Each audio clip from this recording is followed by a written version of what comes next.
Perdona, que estaba ayudando a poner todo a punto el espacio donde estoy yo.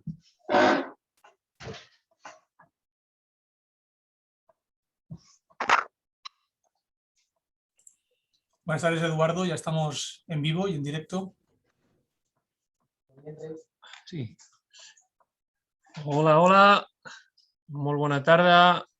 Vamos dando paso a esta nueva edición de Ciencia a la Taula. Vamos a dar unos segundos, unos minutos de cortesía para que todo el mundo se vaya conectando. Si tenéis algún tipo de problema en el vídeo, en el audio, por favor, hacednoslo llegar vía chat.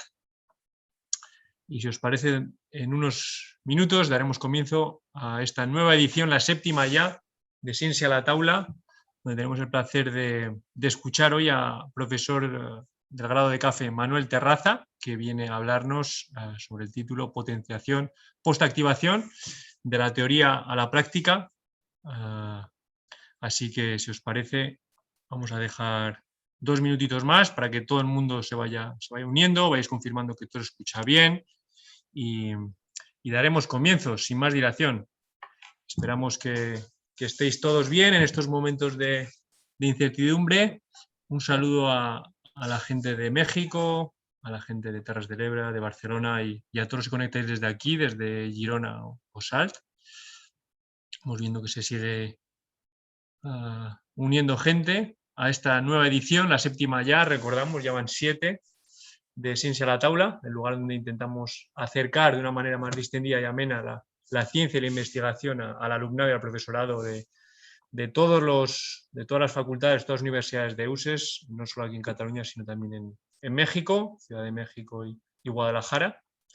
Y bueno, si os parece, empezamos. Si hay alguien que se une un poco más tarde, pues es bienvenido. Ya sabéis que esto es de manera muy distendida. Podéis, ahora más que nunca, comer delante del ponente. Ya lo podemos hacer de manera presencial, así que de manera online todavía más, no os preocupéis. Y bueno, daros buenos días. Buenos días, Manuel. Buenos días, Ana. Buenos días. Gracias, Eduardo. Bienvenidos los dos. ¿Qué tal estáis? Va bien la cosa. ¿Todo bien? ¿Desde dónde conectas, Manuel? Recuérdanoslo. Desde Sa Pobla, en Mallorca. Toma ya, casi nada. ¿Tú, Ana? Yo desde aquí, desde Girona. Bueno, yo también. No es tan glamuroso.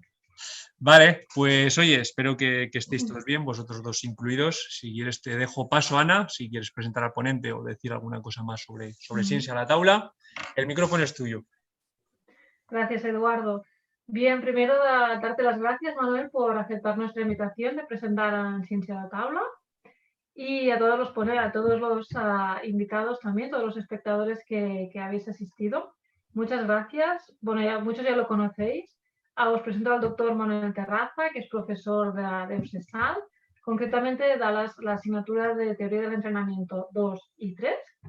Y de modo profesional también se dedica a entrenar tenistas desde su iniciación hasta a nivel profesional. Y bien, como ya ha comentado Eduardo, nos va a hablar de la potenciación postactivación desde la teórica hasta la práctica.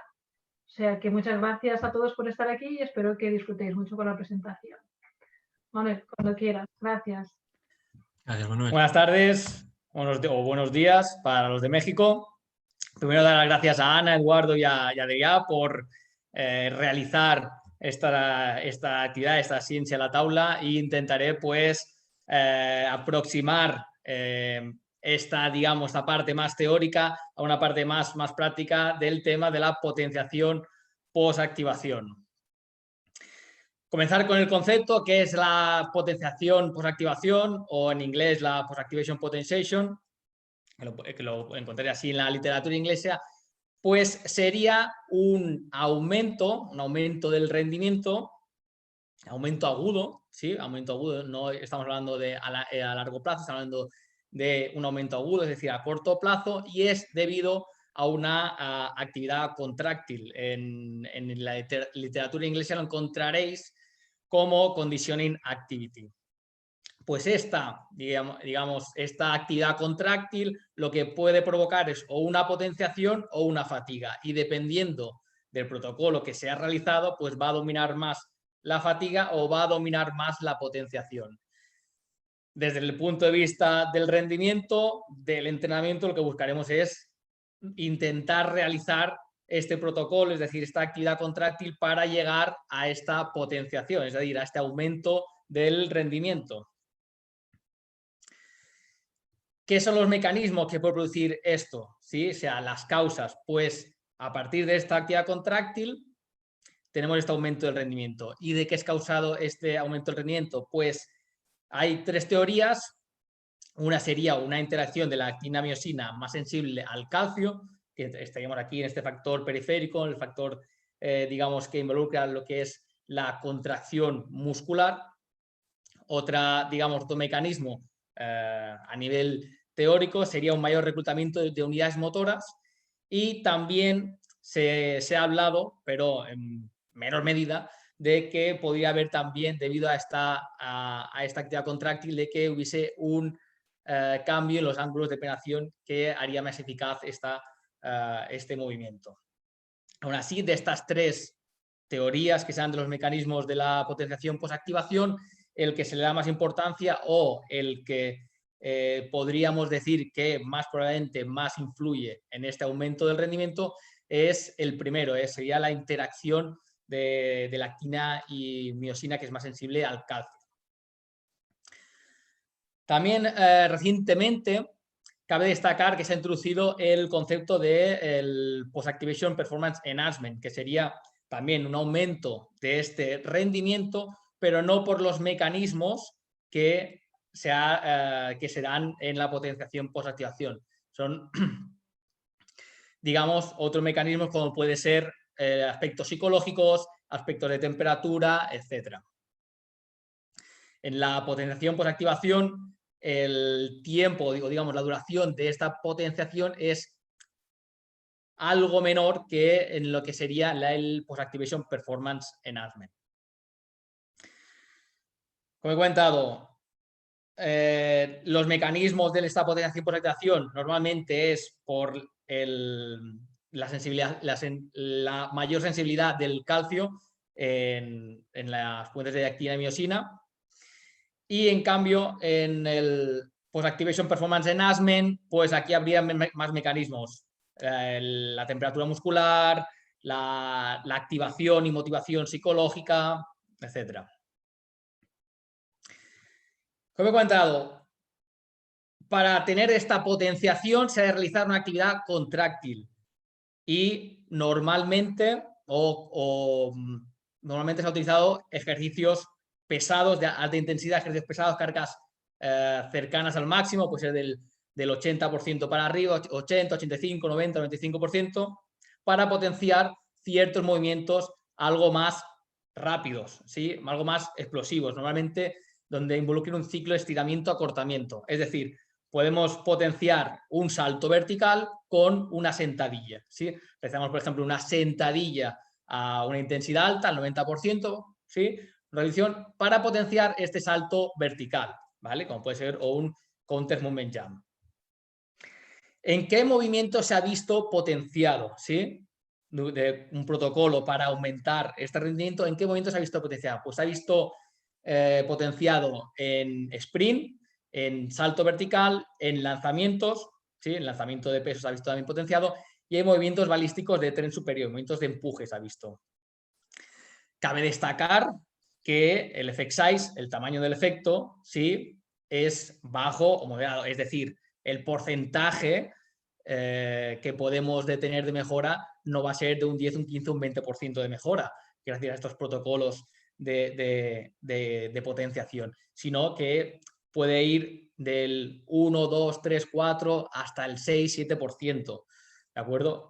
También va a depender mucho del individuo, del sujeto, ¿sí? Hay factores individuales muy, muy importantes. Según la población, esto también es muy importante, aspecto teórico, para aplicarlo a la práctica, es que en población sedentaria los efectos son triviales, es decir, el efecto es muy bajo. En población ya entrenada el efecto es bajo, y ya en deportistas de alto nivel el efecto ya es moderado, ¿sí? No llega a ser nunca alto, pero es moderado. Por lo tanto, deportistas con más experiencia tienen una probabilidad más alta de tener esta potenciación posactivación. También destacar, muy importante, que a nivel de fuerza, los sujetos que son más fuertes tienen una respuesta mayor a estos protocolos de potenciación posactivación. Es decir, para que haya más probabilidades de que haya una potenciación posactivación, pues deportistas ya con una gran experiencia, que sean de alto nivel, y deportistas que sean fuertes, o sea, que los niveles de fuerza sean altos. En diversos estudios se ha visto que el nivel de fuerza, como he comentado, es muy importante para tener estos protocolos, para tener un beneficio de estos protocolos. Es decir, si tenemos deportistas con niveles de fuerza altos, es más probable que tengan un beneficio de estos protocolos de potenciación por activación. En cuanto al tiempo de recuperación, ¿sí? Desde que realizo este ejercicio de alta intensidad, ¿vale? Como puede ser, como he comentado anteriormente, una sentadilla, por ejemplo, el 90%, hasta que realizo este ejercicio que involucra un ciclo de estiramiento-acortamiento, un ejercicio de una velocidad de ejecución más rápida, ¿cuánto tiempo he de esperar para que haya esta potenciación? Pues en este metaanálisis de Seith and Huff, lo que vieron es que de 5 a 7 minutos es el tiempo más óptimo, ¿vale?, para que se dé esta potenciación posactivación. Esto no significa que en algunos individuos vaya a ser menos tiempo o a ser un periodo más largo, pero por norma general, de 5 a 7 minutos es donde la mayor parte de la población se puede encontrar en estos beneficios. También interesante destacar que según los sujetos, ¿sí?, podemos hacer en estos protocolos una única serie, ¿vale?, o múltiples series. Pues se vio que en los sujetos más fuertes realizaron simplemente con una serie, ¿sí?, realizó este calentamiento, realizamos una serie para intentar obtener esta potenciación, y se vio que con una serie era suficiente para tener esta potenciación, para tener este aumento agudo del rendimiento. Importante, como he comentado anteriormente, es la individuación. Hay sujetos que van a responder o no van a responder, es decir, los responders o no responders, sujetos que responden positivamente a este protocolo o sujetos que no tienen efecto o que tienen incluso un efecto negativo. Como he comentado en la parte teórica del concepto, la potenciación por activación, pues en estos protocolos puede haber fatiga o puede haber potenciación, ¿sí? Si depende del protocolo, pues puede predominar más fatiga o puede predominar más la potenciación. Por lo tanto, se deberá individualizar los protocolos, porque habrá sujetos que respondan positivamente a unos protocolos y sujetos que no respondan positivamente a estos protocolos. Muy importante la individuación, y me remito al principio de individuación del entrenamiento, la teoría de entrenamiento. Bien, en este estudio, realizado por un servidor y Ernest Baillet, intentamos observar si había una potenciación en movimientos más complejos. Como he dicho anteriormente, se observó, digamos, un aumento agudo del rendimiento en sprint, en salto vertical, en lanzamientos y en movimiento de empuje de cintura escapular, ¿sí? Por lo tanto, quisimos ver si movimientos de una cadena cinética algo más compleja, como es el servicio en el tenis, sí se daba esta potenciación posactivación. En este estudio realizamos un diseño aleatorio cruzado. Quien no sepa lo que es un diseño cruzado, es que todos los sujetos realizan todas las situaciones que se dan en el estudio. Y en estas, como actividades contráctiles, escogimos el press de banca, la sentadilla y la combinación de press de banca y sentadilla. Es decir, habían tres, digamos, situaciones de actividad contráctil. Como he comentado anteriormente, un diseño aleatorio cruzado, todos los sujetos pasan por todas las situaciones, es decir, se realizó el calentamiento, posteriormente se realizó esta actividad contráctil para ver si había una potenciación y posteriormente se realizaron una serie de servicios, ¿sí?, con diversos tiempos de recuperación, que en este caso fueron justo al acabar esta actividad, a los 5 minutos, a los 10 minutos y a los 15 minutos. Y la manera aleatoria era que de manera aleatoria un día realizaban, por ejemplo, press de banca, otro día realizaban la sentadilla, otro día realizaban el press de banca más las sentadillas, la combinación de ambas, de manera aleatoria, ¿vale? No había un orden en este aspecto. Los resultados fueron que no observamos diferencias significativas, ni en lo que es en velocidad en el servicio del tenis, ni en la precisión. ¿Vale? En la precisión, normalmente la hipótesis era de que no habría cambios o como mucho podría haber una pequeña disminución de la precisión. Pero sí que la hipótesis era de que en alguna situación podría haber una potenciación, ¿sí? Un aumento de la velocidad de golpeo. Pero ¿qué vimos? Que esto sí que es importante y va en relación a diversos estudios que se han realizado, que había una variación individual muy grande. Es decir, había sujetos que respondían de una manera francamente mal, ¿vale? En este estudio que realizamos había sujetos que tuvieron una disminución de la velocidad del 8%, que al fin y al cabo esto en alto rendimiento es mucho, e incluso había sujetos que tenían un aumento de esta velocidad de más del 8%. Por lo tanto, aquí me remito a lo que he dicho anteriormente, el principio de individualización es muy importante. No podemos aplicar los mismos protocolos para todo el mundo. Debemos individualizar el protocolo de potenciación por activación si es lo que necesitamos en nuestro deporte. Voy a pasar a aplicaciones prácticas, ¿vale? Después de, digamos, de ver la parte más teórica. Las aplicaciones prácticas. Lo quiero separar en lo que es competición y entrenamiento. En cuanto a competición, aplicar protocolos de potenciación, posactivación, es decir, protocolos donde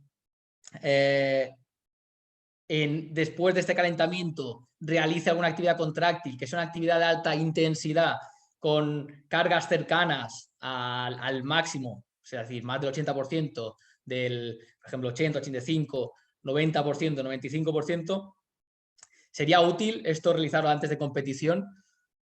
Pues a ver, y esto ya es desde mi punto de vista. En deportes de situación donde digamos, el factor de rendimiento es multifactorial, no depende solo de factores más físicos, sino de varios factores psicológicos, técnico-tácticos, etcétera, pues aquí tendría poca cabida. Y además, teniendo en cuenta que los efectos de potenciación a los 15 minutos se disipan, pues no tiene mucho sentido realizar un protocolo de potenciación posactivación justo antes de la competición en un deporte, por ejemplo, como el tenis, que un partido puede durar 3 horas o 2 horas o 5 horas, o un partido de fútbol que son 90 minutos, ¿no? Por lo tanto, en precompetición, en deportes de situación, no sería lo más adecuado. Pero en deportes donde una centésima, un segundo o un centímetro puede cambiar, que estés en el podio, o no estés en el podio, o estés entre los 5 primeros, o estés el quinto, o estés el 10º, pues aquí quizás sí que tiene cabida este tipo de protocolos justo antes de la competición. Es decir, por ejemplo, para un saltador o para un sprinter, ¿sí?, realizar estos protocolos puede ser beneficioso para el rendimiento posterior en competición. Ahora bien, si pasamos a la parte del entrenamiento, que no solo ya dejamos la banda competitiva, pasamos a la banda del entrenamiento, realizar un protocolo de potenciación posactivación, como he comentado anteriormente, de la actividad contráctil, que sea una actividad de alta intensidad, 80-90%, y posteriormente una actividad que sea de menor intensidad, ¿sí? Con que aplique normalmente el ciclo estiramiento-acortamiento y que sea de una velocidad más alta, pues aquí sí que tiene más cabida durante el entrenamiento. Cabe destacar también que también se aplica estos tipos de protocolo en entrenamientos como puede ser entrenamientos en deportes como el powerlifting, para potenciar, es decir, con cargas altas, potenciar después esta fuerza, al tener más fuerza, con unas cargas submáximas. Bien, ¿qué más puedo aplicar? Aparte de los protocolos de potenciación por activación, como he dicho, para el entrenamiento, para rendir más durante este entrenamiento. Pues entrenamientos tipo complex training o French contrast training, que ahora los explicaré. ¿En qué se basan estos entrenamientos? Pues en la combinación de cargas altas y ejercicios que involucren el ciclo estiramiento-acortamiento, para así intentar que haya una potenciación por activación en este ejercicio que requiere del ciclo estiramiento-acortamiento. Por ejemplo, aquí vemos protocolos de ejercicio de alta intensidad y para el movimiento a potenciar. Por ejemplo, la sentadilla, 1 o 2 repeticiones al 85-95%, todo esto dependerá del sujeto, para potenciar el salto vertical. El press de banca, lo mismo, protocolo, 1 o 2 repeticiones, 85-95%, ¿para qué? Para potenciar flexiones explosivas, lanzamientos de balón medicinal que sean de una cadena cinética similar, y por ejemplo también peso muerto para potenciar sprint o salto horizontal. Lo que vemos es que es muy importante tanto el protocolo como también la cadena cinética del movimiento. Es decir, para una sentadilla lo que quiero es potenciar el vector vertical, ¿sí? Entonces intentaré que el movimiento sea un salto vertical. En el press de banca, pues de empuje. Y por ejemplo, cuando realice peso muerto, pues del vector horizontal, que sería salto horizontal o sprints. Vamos con el complex training a explicarlo un poquito con más de detalle, que es básicamente la combinación de ejercicios de alta intensidad, posteriormente realizar un ejercicio de ciclo estiramiento-acortamiento, coloquialmente dicho, un ejercicio explosivo. ¿Qué he visto en diversas investigaciones, en este metaanálisis? ¿Qué vieron? Pues que el complex training a largo plazo, pues que era un método útil para la mejora tanto de la fuerza máxima, de la 1RM, de la velocidad, ¿sí? La velocidad lineal de carrera o del salto vertical. Pero también, si lo comparamos el complex training con otros métodos más tradicionales, también vemos que en algunas variables también tiene cierta mejora. Vieron en este metaanálisis una cierta mejora en el sprint lineal a 20 metros y también en la fuerza máxima de tren inferior.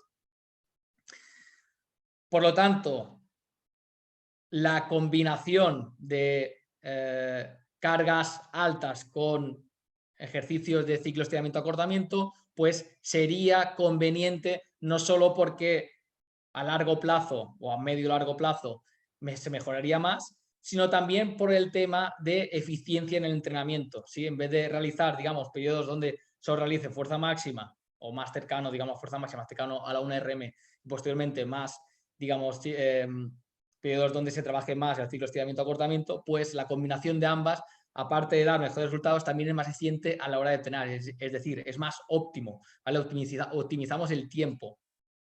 Por ejemplo, también en deportes de situación, donde el tiempo de entrenamiento es muy reducido, tanto sea en tenis como en fútbol, el fútbol las pretemporadas pues pueden durar 6 semanas y en tenista a lo mejor se tienen 2-3 semanas hasta la próxima competición. No puedo hacer un bloque de fuerza máxima y posteriormente un bloque más donde involucre más el ciclo estiramiento-acortamiento. Lo que intento realizar, ¿sí?, es un trabajo más eficiente. Por tanto, el complex training, que engloba estas dos características, puede ser más eficiente, por lo tanto, más óptimo. Otro, digamos, método de entrenamiento, que es el French Contrast Training. aquí en este método, digamos, consta de 4 ejercicios en vez de 2, como hemos visto anteriormente en el Complex Training. En este método de entrenamiento se realizaría un ejercicio cercano a la 1RM, es decir, cercano a la fuerza máxima. Posteriormente, un ejercicio donde involucre este ciclo estiramiento-acortamiento. Un ejercicio cercano a la potencia máxima, ¿vale? Mayor desarrollo de vatios, ¿vale? Y un ejercicio, por último, que involucre el ciclo estiramiento-acortamiento y teóricamente también se dice ciclo estiramiento-acortamiento asistido, es decir, que gracias a algún elemento tenga que realizarlo de manera más rápida a lo que lo haría sin esa ayuda, ¿vale? Como puede ser unas bandas elásticas que ayuden en un salto vertical, ¿sí? Yo coloco unas bandas elásticas, digamos, en el techo que me ayuden a realizar este salto vertical, es decir, saltaré más gracias a estas bandas elásticas que me ayudan en este salto vertical. Pues bien, vamos a ver este estudio y con esto acabamos. En este estudio de Hernando Preciado y colaboradores, ¿qué hicieron? Pues realizaron sentadilla de 3 segundos al 85% de la RM, drop jumps posteriormente, 3 drop jumps, squat jump al 50% del peso corporal y 3 saltos de valla. ¿Qué vieron? Pues que en el salto vertical, cada vez que acababan una serie de este protocolo, ¿sí? Veían aumentado este rendimiento, el rendimiento de este salto vertical. Resumiendo un poco la parte de aplicación práctica en cuanto a competición, pues en deportes donde 1 centímetro, 1 segundo sean muy importantes, sí que se pueden aplicar estos protocolos de potenciación por activación.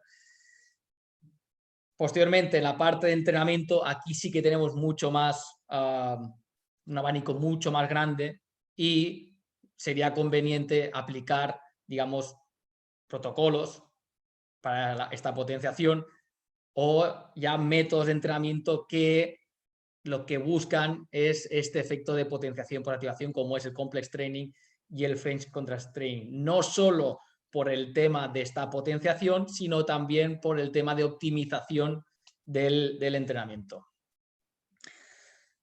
Bueno, esto es todo y ahora estoy abierto a cualquier pregunta que deseéis. Paso la palabra a Eduardo. Aquí estoy. Muy interesante, de verdad, Manuel. Yo vengo también del mundo del rendimiento y me ha parecido exquisita tu presentación. Te haré alguna que otra pregunta si me dejan los ponentes. Y si os parece, las hacéis llegar las preguntas vía preguntas y respuestas. Vais a ver que abajo tenéis diferentes emoticonos, tenéis chat, tenéis punto de respuestas. Me las hacéis llegar y yo se las envío directamente a Manuel, al ponente en este caso. Muchas gracias por tu tiempo. Se ve que le pones cariño y que habéis estado ahí dándole caña. ¿Esto ha sido en Mallorca, este estudio que habéis hecho? Sí, esto lo hicimos en Mallorca. Antes yo trabajaba en una academia de tenis. Bueno, lo realizamos allí con Ernest, que es profesor de la Universidad de Vic, Ernest Baiget. No sé si lo conoces. No, no tengo el placer. Bueno, un crack en tenis y en teoría de entrenamiento también. Sí, sí. Y bueno, y la verdad que nos salió, digamos, como de la hipótesis, pero nos vimos, digamos, que el efecto de individualización es muy importante cuando se realizan este tipo de protocolos. También lo que vimos lo que observamos era que, por ejemplo, que la precisión no se vio afectada tampoco, no se vio afectada ni la velocidad ni la precisión, que la precisión era algo que también, que en algunos deportes no es importante, pero en otros deportes, por ejemplo, en lanzamiento de peso, la precisión no sería importante, pero en el tenis, si ganamos velocidad de servicio, pero perdemos precisión, al fin y al cabo no te sirve de nada. Y si la bola no entra, no sirve para nada estos protocolos, pero vimos que la precisión por lo menos no estaba afectada. Y también, como he comentado, este factor individual, que había jugadores que se veía aumentada esta velocidad y jugadores que, pues, que al fin y al cabo, que totalmente todo lo contrario, que se veía muy perjudicada esta velocidad de golpeo. Porque en este caso los jugadores, ¿a qué grupo pertenecían? Digamos, ¿eran jóvenes, eran profesionales? Sí, eran jóvenes, eran de 14 a 18 años. ¿Vale? Y eran de un nivel de competición, no nivel élite, pero nivel que llevaban digamos que tenían una larga trayectoria tenística para la que tenían y competían a un nivel, nivel nacional. ¿No? Bueno, habían dos chicas que ya competían a nivel internacional, pero digamos que en lo general era a nivel nacional lo que más predominaba en esta muestra. Cabe destacar también que si esta muestra llevase más años, por ejemplo, que tuviese de 20 a 25 años, valores de fuerza más altos, pues quizás es más probable que se vea una potenciación o que esta potenciación sea mayor. Porque estaremos de acuerdo, corrígeme si me equivoco, que no solo es importante el periodo, digamos, el factor individualización, por supuesto, si estamos hablando de alto rendimiento de jugadores élite, pero también que esos jugadores, digamos, estén familiarizados con el tipo de movimientos que estáis entrenando, claro, porque hacer una sentadilla a este tipo digamos, de intensidad que comentas, del 85-95%, claro, esa sentadilla con una técnica que sea deficitaria, pues evidentemente no va a tener una transferencia que si esa sentadilla se hace de manera correcta, ¿no? De acuerdo, sí, correcto. Es decir, a ver, si la persona no está familiarizada con este movimiento, es más probable que, aparte que si técnicamente lo hace mal, ya no debería hacerlo. Pero si no está familiarizado con este movimiento, es más probable que le provoque este protocolo, le provoque una fatiga, este ejercicio le provoque una fatiga más que una potenciación. Al no estar familiarizado, podría pasar esto. Bueno, como comenté anteriormente, los diversos metaanálisis lo que observan es que la población, los sujetos que están más familiarizados, que tienen más experiencia en entrenamiento de fuerza, pues tienen más potenciación, y los que no tienen, pues no hay potenciación, al revés, hay fatiga. Qué bueno. Interesante. No os dé vergüenza a los ponentes hacer llegar vuestras preguntas. Yo con mucho placer las leeré. Aquí tenemos una pregunta de Chus Escosa. Manuel, muchas gracias por tu exposición. ¿Qué opinión tienes de jugadores que realizan rutinas de potenciación tipo press, banca, squat antes de la competición? Chus Escosa. ¿Cómo? ¿Me puedes repetir la pregunta? ¿Qué opinión tengo? ¿Qué opinión tienes de jugadores que realizan rutinas de potenciación tipo press de banca, squat, puntos suspensivos, antes de la competición? ¿Jugadores de qué? No lo especifica. Chus, Sí, ¿lo puedes especificar? Bueno, sí, a ver, si son jugadores, por ejemplo, a ver, de un deporte de situación, por decir jugadores, ¿no? Si son de voleibol, ¿vale? A ver, voleibol, el salto vertical es muy importante. Aquí sí que a lo mejor cabría especifica algún baloncesto, protocolo. Chus. ¿Cómo? Ahora, especifica baloncesto. Pues mira, baloncesto o, por ejemplo, voleibol, ¿no? Que son deportes donde el salto vertical es muy importante. Aquí sí que, por ejemplo, podría tener cabida realizar algunos protocolos antes del partido. Pero aún así, como estos deportes también son multifactoriales, el rendimiento que te puede dar en este salto vertical en jugadores de baloncesto, que puede ser, ponle, estamos hablando de un 3, 4, 5%, ¿vale? Que a lo mejor puede ser de 2 centímetros, no creo que sea lo determinante para el rendimiento, y más sabiendo que estos efectos se disipan en el tiempo, se van perdiendo en el tiempo. Cuando pasan cierto tiempo, pues 5, 10, 15 minutos, estos efectos de potenciación ya se han disipado y ya volvemos a niveles de rendimiento basal, a rendimientos niveles normales. Por lo tanto, no sería lo determinante. Aún así, si se quieren aplicar, se pueden aplicar. se podría aplicar a deportistas de alto rendimiento en baloncesto.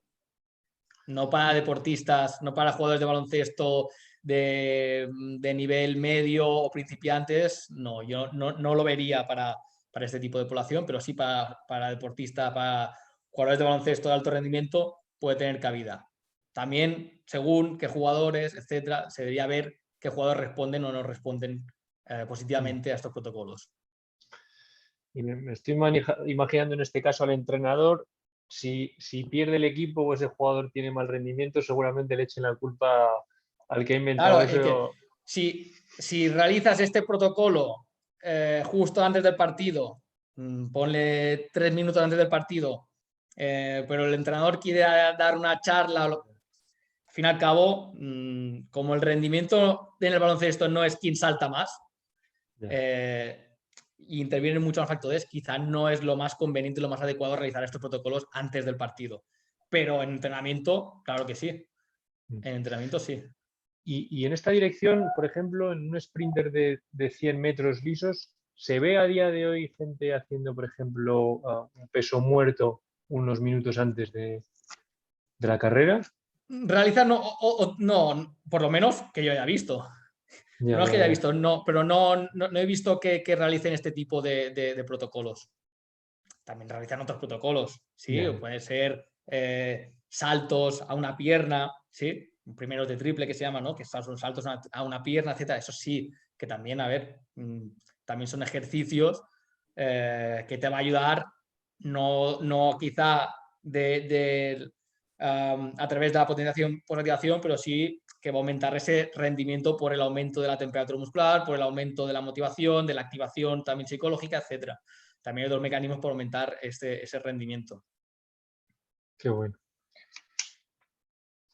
Tengo yo aquí más preguntas escritas. Voy a dar paso si hay alguna más, algún ponente. De verdad, no os cortéis, no os dé vergüenza. Tenemos la oportunidad de tener a Manuel Terrazo, un experto en lo que es el PAP, esta potenciación por activación. Adelante, yo se las hago llegar.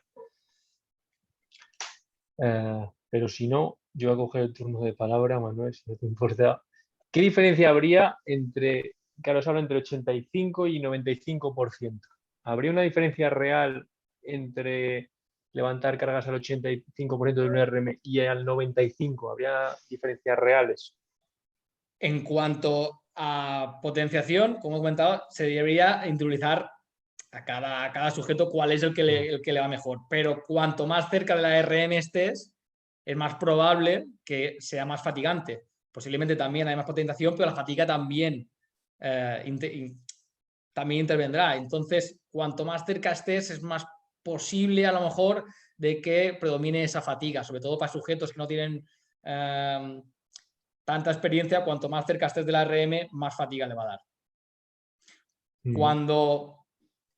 Cuanto digamos más experiencia tienen en este tipo de protocolos, es posible que al principio el 80% sea suficiente para potenciar, pero progresivamente con el tiempo sería necesario potenciarlo con unas cargas algo más elevadas.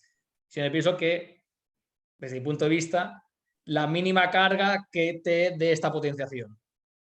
¿Sí? Porque también, a ver, realizar protocolos del 95% ya necesitas un calentamiento y una aproximación de unas cuantas series para llegar a realizar una repetición del 95%. Entonces, cuanto más alta sea esa carga, más series de aproximación necesitas. Muy bien. Muchas gracias por tu respuesta. Insisto, es el momento de las preguntas y las respuestas. Hacérnoslas llegar vía preguntas y respuestas. Tenéis el icono, el botón abajo en vuestra pantalla. Yo os las haré llegar a Manuel. Tenemos la oportunidad de que nos conteste en relación a esta temática. Probablemente la gente que vimos del rendimiento nos parece apasionante. La gente que está un poco más fuera, pues lo verán algo como más marciano, ¿no? Pero hay hambre sea también. lo que sea. Hay hambre y ganas de siesta, ¿no? También. Hay hambre y ganas de siesta, seguramente.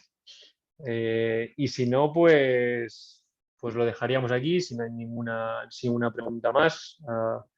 Ana, ¿quieres añadir alguna cosa? simplemente dar las gracias, Manuel, por tu presentación. A mí me he quedado muy lejos, como sabéis, pero no, al principio no, toda la actina miosina ya he seguido. Pero tu pasión y la manera en que lo has explicado, pues me ha servido para no perderme, o sea que muchas gracias. Y nada, muchas gracias por la presentación y todos los asistentes. Y recordaros que, si no me equivoco, Eduardo, el mes que viene tenemos en Gerard Muñoz, ¿no? En relación a rehabilitación fisioterapéutica cardiorrespiratoria y COVID-19, ¿verdad? Correcto, correcto. Por Mediados si de os mayo. interesa asistir. Y nada, muchas gracias, Manuel, por tu presentación otra vez. Y Gracias a a Eduardo vosotros. y a Adrià por Vale. organizarlo todo. Gracias. Si te parece bien, Manuel, nos podría pasar la presentación, porque nos suele pasar que nos quieren preguntar, o los estudios que has mencionado, nosotros nos pondremos en contacto contigo o con la gente que pregunte y os haremos llegar toda esta información. Gente que no haya podido asistir por causas diversas se pueden poner en contacto conmigo o con Ana y les haremos llegar toda la información que se ha tratado hoy aquí. ¿Vale? Perfecto. Muchas gracias otra vez, Manuel. Muchas gracias, Ana. A Adrià, que está detrás de las cámaras asegurándose de que todo funcione bien. Espera, cuidado que tengo una pregunta por aquí. Bueno, Jaume, muchas gracias. Muchas gracias a todos los participantes. Esperemos que os haya gustado, que os emplazamos a una nueva edición, que será la 8ª, en mayo, de Ciencia a la Taula. El lugar donde intentamos acercar la ciencia y la investigación de manera distendida para que todo el mundo participe y pueda beneficiarse de este tipo de estudios como el que ha hecho Manuel, y os invitamos a que volváis a estar una vez más aquí con nosotros. ¿Sí? Gracias a todos y que vaya muy bien el día. Muchas Gracias. Que vaya bien. Chao. Adiós.